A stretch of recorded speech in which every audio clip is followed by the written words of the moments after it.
On this week's show, Malik Madness. We have some high praise for the quarterback and his future in the NFL. Plus, we go overseas to check in on Caleb Holmesley. And speaking of hoops, the Lady Flames stay hot on the hardwood. Also, we'll bring you the story of Liberty Lacrosse player Brooke Bryan. This is Flames Central.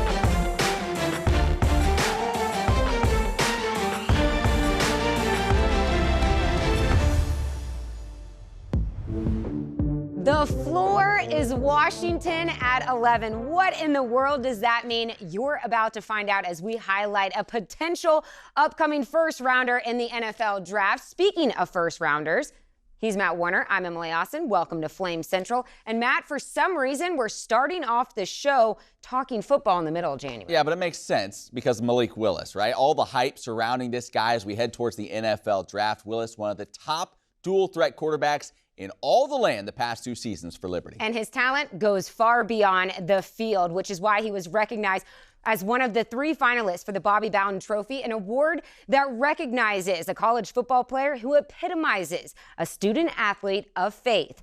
The other finalists were Georgia kicker Jake Camarda and Michigan defensive end Aiden Hutchinson, but Willis would be the winner of the 2021 Bobby Bowden honor. Between his undeniable talent and success on the field, along with his outstanding character off the gridiron, whether it's his public prayer time before the game or that arm sleeve you saw each and every game, reading God's plan or man of God, Matt, overall, this award is a great representation of Malik Willis. Yeah, what a great kid, certainly deserving of that honor. Well, we stay with Malik Willis now. He was the focus of our most recent Flame Central podcast as he continues to train in preparation for the NFL draft. Willis is training in Atlanta with longtime quarterback coach Sean McAvoy. The first chance for him to make a splash will come next week at the Senior Bowl. Now, we'll have a crew there to bring you all the coverage from the event, and as McAvoy told us, it should be a great opportunity for Willis to showcase his abilities side by side with the best quarterback prospects in this year's draft class.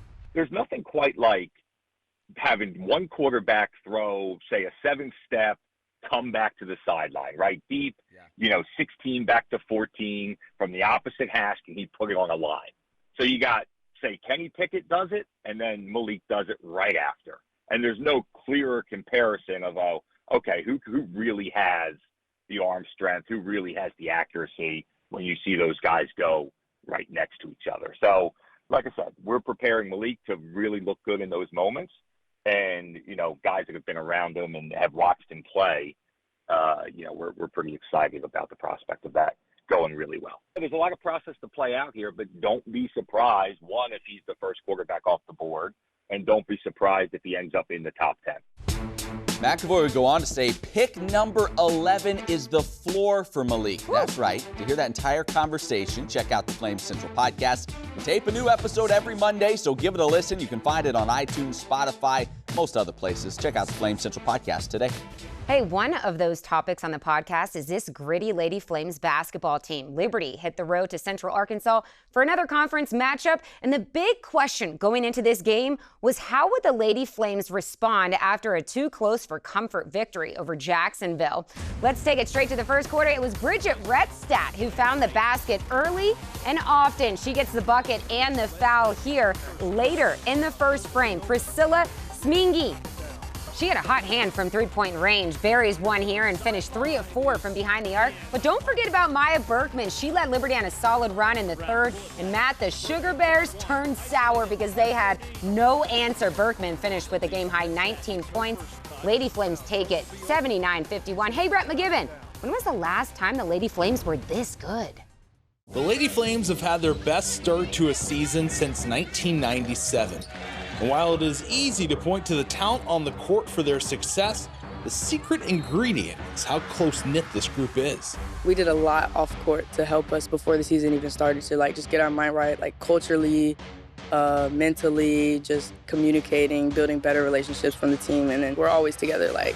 There's some people I'm going to see every day for 90% of the day is the team, and I'm not mad about it. Overall, it's a great group to work with because the team character is different from any others. And because of that, I think their tenacity, their grittiness, and pulling together They squeaked out a win here and there that could have easily went the other way. This unity that the Flames have created has also developed another desirable trait in LU that cannot be coached: grittiness. It's a fun team to coach because as much as I tried to develop it, it's their attitude. When it starts happening time after time, they start watching it, we show it. Now they've accepted it, and they throw their chest out and say, this is who we are. Just the attitudes that these girls have, and just wanting to work hard is really something that you can't really teach or instill in someone. So it's great that we have those kind of people on this team. A group that is made up with a lot of character knows that they still have areas to work on in order to reach their goal of an ASUN championship. We play down to other people's competition when we feel like safe and comfortable. So just really like going, we call it 4 quarters of fury. It's just like going hard for 40 minutes in the game and limiting our turnovers. I know that starts at the point guard position, just controlling the tempo, controlling the game. Staying true to who we are and playing our style of basketball and not letting another team dictate what we're gonna do. But rather us setting the tempo in the games to come. We'll stay on the hardwood, but let's take a trip overseas to check in with former Flames superstar Caleb Holmesley. Back in May, Holmesley signed a contract with the Washington Wizards, but was waived a few months later. Then shortly after, the sharpshooter found a home in Germany. Here's more on that electric atmosphere at those basketball games and how the game is played a little bit different in Europe. When Caleb Holmesley finished his career with the Liberty Flames, he ranked in the top 15 in program history in points, rebounds, and assists. He did it all. And now he's doing the same for the Hamburg Towers in Germany's BBL and Euro Cup. Caleb Holmesley! And let's just say basketball in that part of Europe is a big deal. I don't think people understand at home. People like are die-hard basketball fans in some of these countries I go play in. Like this place I recently just played at, it's called Partizan. It's in Belgrade, Serbia. Walking into the gym, we had a police escort with SWAT, with riot shields, walking into the gym. They scream chants the whole game. So it's loud, they're clapping in sync. So that's how crazy it is out there. And yet, Caleb has made it look easy. Through the first 17 games this season, Holmesley leads the Towers, averaging over 17 points per game, while also chipping in with over 4 assists and 4 rebounds per contest, as he's made a successful transition to pro ball across the pond. You know, at home, like in NBA, you get the, you know, the all-stars are kind of the ones going. They always got the ball in their hands. Here, it's more of a team. Everybody shares it. Everybody gets their touches. Yeah, you might have certain guys that have more touches or get more plays called to them, but for the most part, you run offense throughout the whole possession until you can get, you know, your best look. I think that's the biggest difference. And then the physicality here is totally different. They let you get away with a lot of things, you know, pushing people off screens, pushing people in general. Like, it's crazy. It can get crazy. But Holmesley isn't alone in representing the Flames across the globe. Just from his era alone, numerous players are enjoying pro careers. Scotty James is in Israel, Lavelle Cabell is in Georgia, Keenan Gums in Sweden, and Georgie Pacheco-Ortiz currently in Argentina. And while these Flames may now be pros, they continue to have a tight-knit bond. We still talk a lot. I think the main guy I still talk to is Keenan Gums and Lavelle. So, I mean, Keenan is literally probably an hour away flight from me. He watches my games. I try to tune into his. So, Scotty started in this league earlier this year and it ended up going to Israel. So, I've been watching some of his highlights. He's been playing really well. It's not always easy being so far from home, but for Caleb, he's soaking up the experience. Surely not. Oh, surely yes. And making the most of every opportunity. It's crazy to think that I'd be over here in Germany right now, you know, because every kid's dream is, you know, I want to play Division I basketball, I want to make it to the NBA, right? So I got a little touch of it, and then I ended up in Germany. But I'm along for the ride. Wherever I go, it's wherever I go. So, you know, I don't take anything for granted being out here. I enjoy the experience. I enjoy playing overseas basketball. Best of luck to one of the Flames' all-time greats. All right, we turn to softball now. For a fourth straight season, the Lady Flames have been tabbed as the favorite in the A-Sun Conference. Liberty received 11 of the 12 first-place votes in the preseason poll. In addition to that, Emily Kirby named preseason pitcher of the year, Kara Canetto preseason player of the year, and newcomer Lou Allen named to the preseason All-A-Sun team. The Lady Flames are coming off a season in which they made an NCAA regional and will look to build off that success when their season begins on February 11th. Well, it's a little cold to swim outside, but in that beautiful Liberty Natatorium, they were at it this past weekend. Liberty would host Campbell and UNC Asheville in the TYR Senior Celebration. The Lady Flames would go 1-1, defeating Campbell, falling to UNCA. Some highlights included Eva Suggs winning the 200 backstroke and Maddie Freese winning the 1-meter dive. Lauren Chenault also had a season-best performance, which earned her the CCSA Diver of the Week award. Next up for Liberty is the CCSA Championships, which start February 16th.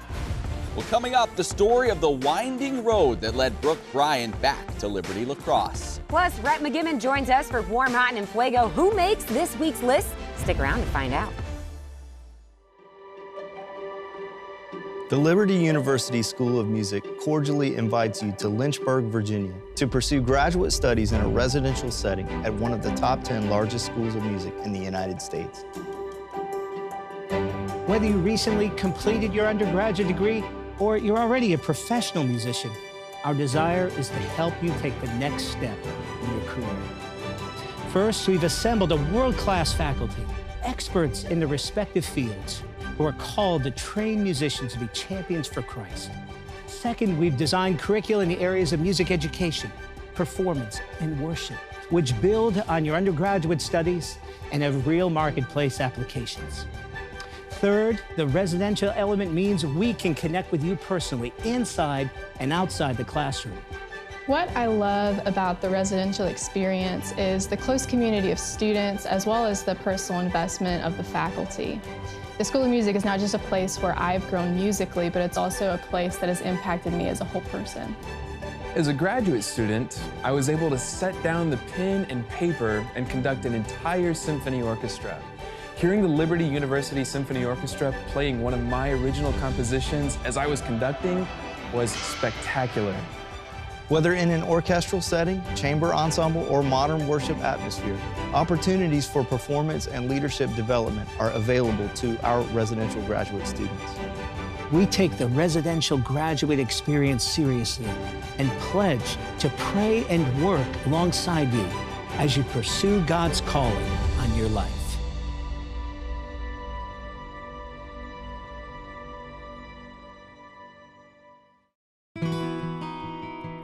I remember I had a conversation once with Rod Riley. At the time, he was the president of Word Entertainment in Nashville. And he said, "That's awesome that you're involved in Liberty University now. It's the greatest school." And I said, "Oh, you know about it?" He said, "No, let me tell you, I would hire a Liberty graduate over anyone, anytime." And he said, "It's not just me. I've had conversations," he told me, "with other heads of companies, CEOs, and to a person that I know, they would take a Liberty grad over anyone else." And the reason is, it's not just that they come with this incredible education, because that's important. They're very equipped. They're ready to work. They write well, they speak well, they make eye contact, they communicate well. But it isn't just that. They have a character that makes them work hard, that makes them more invested in the job that they're doing than just simply putting in hours, 8 to 5. And they have a compassion for people and an integrity that I can't find anywhere else. So it's easy. Liberty University makes it easy for me to know who to hire. I just simply hire a Liberty grad.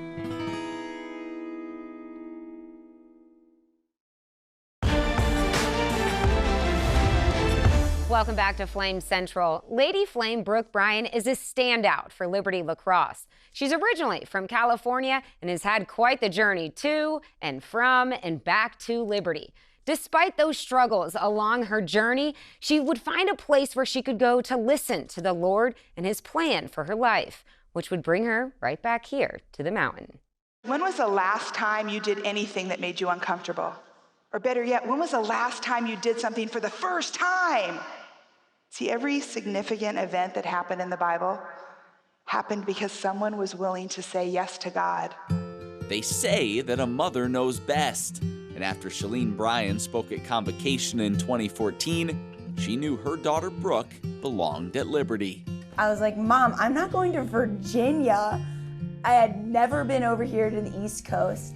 And she says, Brooke, you need to go to a lacrosse camp and you need to check it out. And when I got here, I just instantly fell in love with everything. The program, the coaches, the people.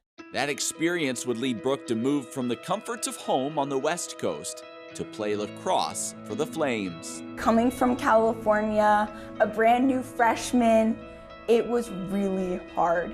Conditioning was really hard for me. I wasn't totally coming in prepared. I got suspended. I had to sit out of some games. I was struggling a lot with just keeping up with the team that first semester. Those struggles only caused Brooke to push herself harder. Suddenly, what started as a love of lacrosse became an unhealthy obsession to be the best. Lacrosse kind of started becoming an idol in my life, and I had this monomaniacal focus of like, I need to be perfect and I need to do it all on my own. That just didn't work because I was trying to just muscle through, Brooke. Do it in your own strength. Don't reach out to your community or lean on anyone. You can do it all on your own. And that was just a big lie that I believed. After a less than perfect freshman campaign, Brooke sensed the need for a reset. And so she would head to a unique summer camp back in her home state of California. It's this tiny camp called Wildwood. And what it is it's a discipleship camp. And there's no cabins. You're completely living in tents. There's no technology and there's no time. So what that allowed me to do was really just spend time with the Lord in solitude. I started hearing from him. And the thing that I started hearing from him that summer was, hey, Brooke, lacrosse is an idol in your life, and I need you to just be removed from it. And so I really felt strongly that God was calling me to leave Liberty, which is something that I'd just fallen so much in love with, and just take some time away from lacrosse and from Liberty. And so I was like, all right, Lord, like I feel so strongly that you're speaking this to me that I'm gonna give it up. And honestly, I thought that freshman year was the last time I would play lacrosse ever in my life. All that was left to do was tell her coach she wouldn't be back in the fall. But I'll never forget the phone call. I'm kind of taken aback. She's upset, she's crying. And deep down in my heart, I'm thinking to myself, she's this upset about this decision. You know, something's telling me this isn't a final thing for her because it's too hard to let go of. She went out just even better than she came in, and she was complimentary of this whole entire experience, even the ups and downs. She could have easily been like, the first semester was really hard for me, and there was no excuses. It was, you know, this has been the best experience of my life. I just feel like this is something I need to do. With her lacrosse career seemingly in the rearview mirror, Brooke would return home, attend a new school, and begin focusing more on her relationship with God. Taking some time away, I had thought that me leaving Liberty, having all this time to spend with the Lord, instead of getting up and going to practice, I was like, oh, I could just get up and get into the Word of God. But I realized that it's not necessarily about the amount of time that you have free. And a big thing that God taught me in that time away from Liberty was that I need to prioritize Him first in whatever I'm doing. So if that's waking up and being able to play lacrosse and pour into my teammates and see the image of God in them, or if that's not having a ton of things to do like I was in California. When he taught me that, it was like this thing had clicked, and I was like, hey, lacrosse, instead of it being something that brings me glory to my life, it's something that can literally bring God glory. With a new understanding of what God was asking of her, Brooke felt a desire to return to Liberty and once again play the sport she loved. But first, she would have to make a difficult phone call. I had given up my spot, I'd given up my opportunity. The coaches and Liberty staff had given me this opportunity to play lacrosse, and I gave it up. And I didn't know whether or not they'd welcome me back. I got super nervous, but I called my coach and was like, hey coach, I don't know what I need to do to be able to get back, but I've learned a lot, being gone from Liberty, and I miss every second of it. I could hear, like through the phone, I could hear how excited she was and just the joy in her voice, you know, and that's where inside me, I'm like, yes, Brooke, like this, you were meant to be here and do this and go through this. Westlake, California, number 25.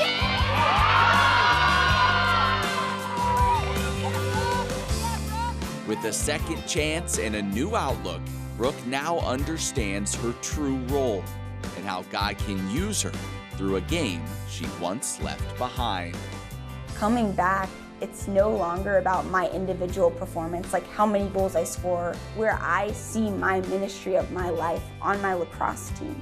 Because there's so much opportunity on lacrosse team for discipleship. Like, people can be mentoring you, and then you can be pouring that mentorship into other people.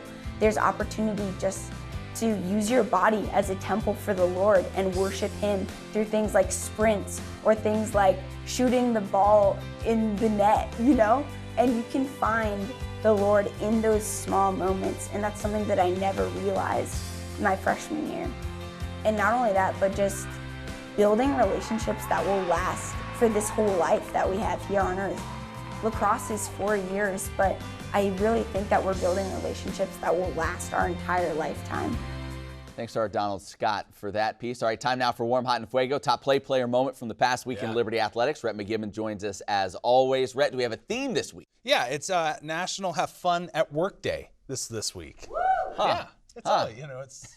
Yeah, I have some Any comments thoughts? I won't. No, Yeah, well, I'm not going to share. All right, hey, we have a blast here Yeah, every we day, do. obviously. For sure. All right, let's start with Warm. Yeah. Who's your choice for Warm? You know, I think it's always fun when you can break people's ankles at work, right? Kennedy Williams, this play she had against Jacksonville was Nasty. superb. I'm going to say this about Kennedy Williams. Yeah, I know, look at the poor girl's just hopping around.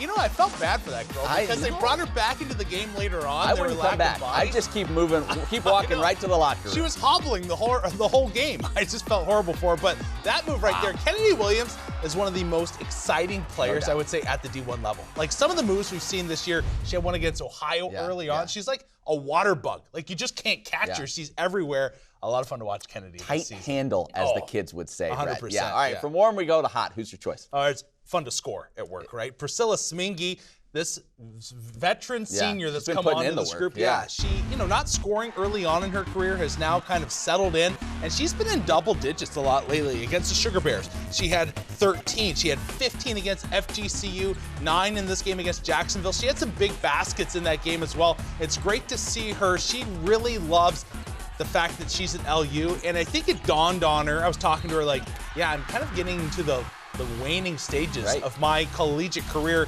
and I really want to take every game for what it is, and the scoring has come from that. She's being a bit more aggressive when it comes to getting to the basket, as you see right there, and good things are coming from it. Great to see Priscilla, really nice lady. She locks it down defensively too. You've got a really complete basketball player here, great athleticism, and with the height at the guard position. I've seen her all year long. You've got some of the mid-majors best coming in, they say the scores, and she's been able to keep them quiet for the most part. Yeah, great piece of the puzzle for this Lady Flames team this season. All right, finally, in Fuego, Rhett, your choice here is who? This might be fun for Emily, but I guess running, I don't like running. That's no fun. Yeah, we're not big runners. Callie Doan, though, she's excellent at it. Meet record at the Brant Tolsma Invitational, a 4:48.42 mile. So I guess that's pretty quick. That's what they're telling me. Yeah. When it is a meet record, I think you're doing something awesome. But, you know, Callie has come into this program, and it feels like she's been here forever, but every single year, she just keeps breaking records and getting better at her craft, and she's going to be a Liberty great by the time she retires. She's just had a fantastic year, a couple of years here at LU. Yeah, future Liberty Hall of Famer. Yes, you would have I to would think. say so. All right, great job by you, Rhett. As always, still to come, we bring you a look back at one of the Liberty Athletics moments from the past 50 years. You may remember, I know Rhett does, that's when Flames Central returns. As we've had Liberty students come on to our hospital campus and interview, we've just gotten great feedback from managers. As each student interviews and gets offers and they come on site and employed, again, just excellent feedback. So what we've had is now managers are requesting Liberty students to come in and interview at Duke. Something about the LU students, you see a difference. They see the character of the LU students. They see the passion of the LU students. They see the LU students come in and they are prepared. They're prepared based on their education and clinical experience that they've gotten here at Liberty University. My impression of the Liberty students is that they're very professional. They are a quality student and they come out prepared not only professionally with their clinical skills, but also their communication skills. I think the most important quality that we look for in a Carillion employee is a compassion for care. I find that a lot of our hiring managers say that they come in and again, that they are so acclimated to the patients, communicating with them, really showing compassion, but that's something that is really, an extra intangible that's so valuable. I think it's because of that that we continue to strengthen our partnership because we do value the students and the quality that you all bring. If a student is looking for a school that will provide them support and not only while they're in school, but as they prepare to graduate and move on, I would definitely give Liberty high marks. Outstanding department, outstanding people. I think Liberty's educational parameters are very fundamental, especially from the nursing perspective. They are providing them a very thorough training and preparing them to step into the world confidently. I know that's important to any parent or any student that's considering coming here to go to school.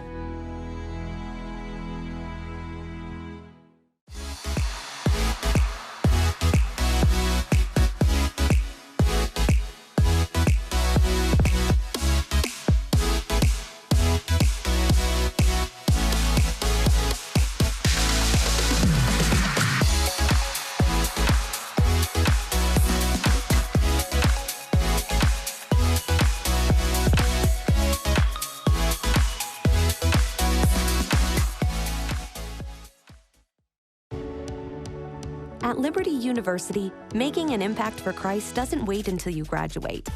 Because here, we get out there and step into our community with our sleeves rolled up. So what does that look like? Every year, our students join together to serve those in need, whether close to home or far away, and share the hope of Christ. At Liberty, you'll find meaningful opportunities to make an impact with your gifts and talents, however God has called you.